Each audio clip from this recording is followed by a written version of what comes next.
What's up boys, j'espère que vous allez bien. Je suis très heureux de vous retrouver aujourd'hui puisque j'ai reçu une nouvelle paire. On va la découvrir ensemble. C'est une paire qui était très attendue en ce début d'année 2020. J'ai reçu 15 000 messages sur Instagram, sur Facebook, sur Twitter, sur tous mes réseaux sociaux pour le nouveau modèle de Paul George. La PG4 que j'ai juste ici. On a le packaging, on a la petite boîte. On va unboxer ça, on va regarder ça ensemble. N'hésitez pas à me faire tous vos retours en commentaire sur la paire, sur le coloris, sur ce que vous aimez, sur ce que vous aimez pas. Likez la vidéo, abonnez-vous à la chaîne, ça fait toujours plaisir, c'est gratuit. Et on est parti, on va unboxer, c'est Nike PG4. Bon, comme vous pouvez le voir, j'ai un peu écorché la boîte quand j'ai ouvert le gros colis. C'est pas grave, ça me dérange pas, ce qui m'intéresse, c'est ce qu'il y a à l'intérieur. Et on est parti.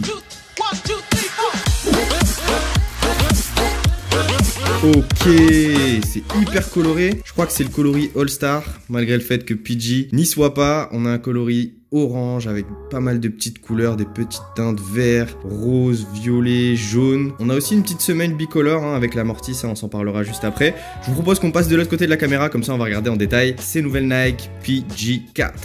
Du coup on est de retour avec la nouvelle chaussure signature de Paul George qu'il a portée en ce début d'année 2020. Alors il y a eu une ribambelle déjà de coloris qui sont sortis. On a eu un coloris noir, on a eu le coloris Gatorade, on a eu le coloris NBA 2K.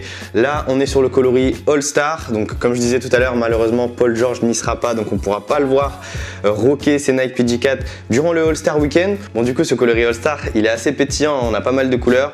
On a du orange sur la semelle intermédiaire et sur le swoosh. On a un petit empiècement là sur le côté, on verra si ça apporte du maintien supplémentaire. Apparemment c'est sur toutes les PG4, donc on verra à quoi ça sert. On a un revêtement extérieur avec un mélange de couleurs. Sur le mesh intérieur, on est sur du jaune un peu fluo. On a la signature de Paul George sur la partie arrière de la chaussure. On retrouve aussi une vision de l'amorti directement à l'arrière. À l'intérieur de la chaussure, on va retrouver ce dégradé de couleurs. On est sur le modèle signature de Paul George, donc il faut quand même placer un petit logo sur le coup de pied. Il est assez discret, mais il est présent. Et enfin, on a un petit picto qui se trouve juste en dessous du zip sur la languette extérieure avec un petit éclair, un petit tonnerre qu'on retrouve juste ici et au niveau de l'intérieur du pied, donc c'est le même picto. On retrouve des lacets orange fluo. On est clairement dans le thème global de la chaussure qui est très extravagant, qui est très pétillant, qui est très flashy. Bon, moi personnellement, vous me connaissez, je suis pas très fan des couleurs pétillantes, mais je trouve que ça va vraiment enrichir ma collection parce que j'aime bien le mélange de couleurs. Je vais réussir à matcher ça, je pense, avec des coloris assez unis, avec du blanc, avec du noir, potentiellement avec du bleu. Au niveau des chaussettes, pareil, je pense qu'on peut se faire plaisir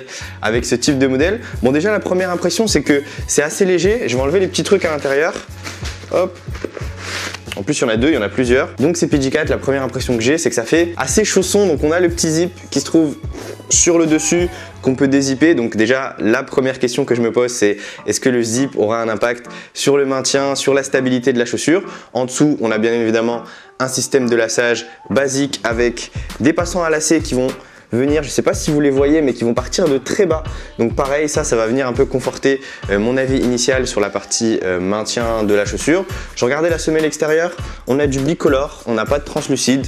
Et tant mieux, je sais que sur le coloris noir, la partie extérieure était translucide. Ce que je remarque, c'est que c'est pas une semelle qui remonte hyper haut, comme on peut le voir sur les KRI où on a des semelles qui vont venir remonter sur les côtés. C'est une semelle qui est assez plate. Et d'ailleurs, avec un amorti qui va parcourir toute la longueur. On n'est pas sur du zoom, on n'est pas sur du zoom turbo non plus. On est sur un amorti Nike Air. Donc c'est vraiment une unité qui va parcourir toute la chaussure. Et la particularité au niveau de cet amorti, c'est que normalement, si je me suis bien renseigné, on peut l'apercevoir juste en dessous de la semelle.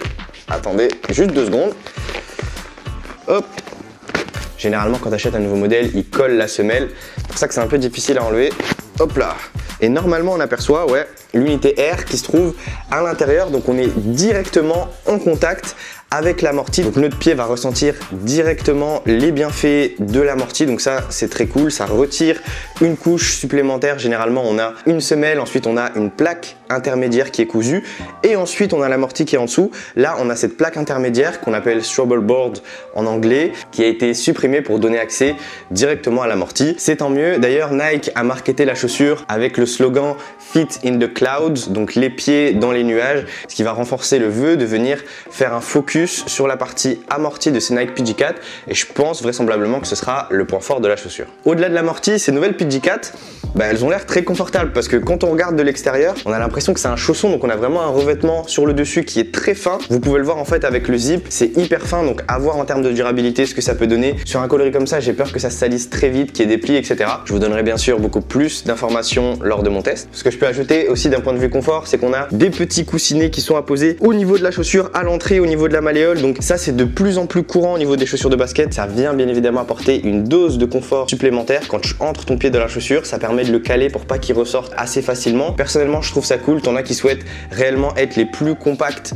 dans leurs chaussures, et ça, c'est un point qu'il faut prendre en compte. Toujours faire un peu un choix entre le fait d'être le plus confortable possible et le plus compact dans une chaussure. Il y a aussi un point que j'ai oublié de vous mentionner et qui est très important, c'est la pointure que vous devez choisir pour ces Nike PG4. Alors, petit conseil, personnellement, je mets du 9,5 US, donc du 43 au niveau des différentes chaussures de basket que je choisis chez Nike. Ça, c'est un point qu'il faut préciser parce que Adidas, c'est complètement différent. Là, sur ces PG4, je suis parti sur une taille 10 US. Donc, heureusement que j'ai pu les tester quand j'étais en voyage à New York parce que ça m'a directement donné une indication, notamment sur le fait que la chaussure taille très petit. Donc, pour ceux qui ont l'habitude de porter des chaussures de basket Nike pour jouer au basket, prenez une demi-taille au-dessus de ce que vous avez l'habitude de prendre parce que si vous prenez votre taille habituelle, ça taillera trop petit. Donc, voilà les deux autres hypothèses d'un point de vue performance qui me viennent en tête. C'est tout d'abord le court fil parce que, comme vous pouvez voir, on a une chaussure avec un sacré amorti. Vous pouvez voir que ça prend quand même une bonne largeur, donc à voir ce que ça donne sur le terrain. Surtout à l'avant, on a quand même une largeur qui est moins forte qu'à l'arrière, bien évidemment, mais qui est quand même assez marquée, donc à voir ce que ça donne